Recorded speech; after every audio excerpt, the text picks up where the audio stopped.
Hello friend, જય શ્રી કૃષ્ણ. આજે આપણે ઓરિજિનલ સાબુ બનાવવાનું છે. પ્રીમિયમ ક્વોલિટીનું બેઝ લઈ લીધું છે. આપણે એના પીચ કરી નાખ્યા છે આવી રીતે. અહીંયા પાણી થવા મૂકી દીધું છે ગરમ. પછી એની અંદર ઔષધિ કઈ કઈ છે આપણે જોઈ લઈએ. 2 જાસૂદના ફૂલ છે, કડવો લીમડો, એલોવેરાનું પાન એક છે અને કોકોનટ ઓઇલ છે. અને ઓરિજિનલ કેસુડાનો પાવડર છે, જે તમને ખબર જ છે. હું કેસુડા જાતે લાવી સૂકવીને પાવડર તૈયાર કર્યો છે. ઓરિજિનલ કેસુડાનો સાબુ આજે આપણે બનાવવાનો છે. પાવડર છે આપણો કેસુડાનો. હવે આપણે સાબુ બનાવવાનો છે કેસુડાનો, જે તમને હું અહીંયા લાઈવ બતાવીશ.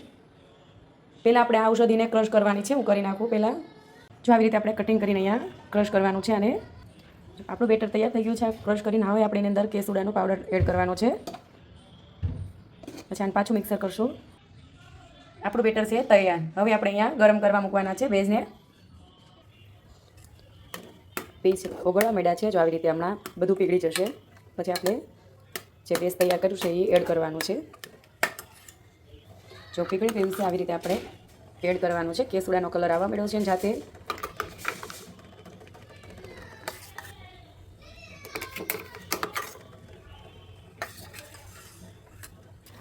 આવી રીતે આપણે ઘડીક ધીમા ગેસ ઉપર આપણે હલાવવાનું છે, એટલે મિક્સ થઈ જશે આવી રીતે. જો કેસુડાનો કલર, જો ઓરિજિનલ કેસુડાનો કલર છે. એમાં કોઈ કલર, કોઈ સુગંધ એડ કરતી નથી. ઓરિજિનલ જે બને તે જ તે ભરીને આપવાનું. હવે આપણાને જામવા માટે કન્ટેનરમાં ભરી લેવાનું છે. આપણો સાબુ છે તૈયાર. જો તમારા રીતે કોઈ તમારી મનગમતી ઔષધિ નાખીને બનાવવું હોય તો હું ઓર્ડરથી બનાવી આપું છું ઓરિજિનલ સાબુ. જય શ્રી કૃષ્ણ. જો સાબુ આવી રીતે આપણે જામમાં મૂકવાનો છે.